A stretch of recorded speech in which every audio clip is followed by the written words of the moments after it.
Пожарот кој пред 2 дена се случи во социјалната зграда во Берово повторно без кров над глава остави 2 семејства. Според надлежните целосно е пеплосан еден стан, додека на вториот целосно изгорена кровната конструкција. Правичните информации и сомнежи на соседите говорат дека причина за пожарот во становите во поткровието е неисправна електрична инсталација.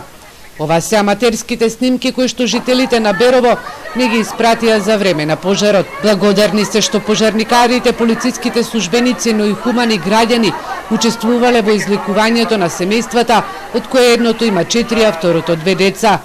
Раководителот на јавното предпријатие за станбен и деловен простор во Кочани Сашко Манасиев за Телма вели дека екипа во текот на вчерашниот ден била на увид. Сега го чекаат извештајот од МВР за причините за пожарот, пошто веднаш во текот на оваа недела почнуваат со санација на штетите во двата стана и кровната конструкција на социјалната зграда. Мора и да се провери и целата електрична инсталација во зградата. Мерлина Зекировска, станар во социјалната зграда, вели дека едното семејство сега живее во Плевна, а второто привремено е сместено кај пријатели. Станарите молат Бога и да не заварне, бараат надлежните веднаш да почнат со санацијата, стравувајќи да немаат штети и на останатите станови, бидејќи од пожарот е изгорена и кровната конструкција.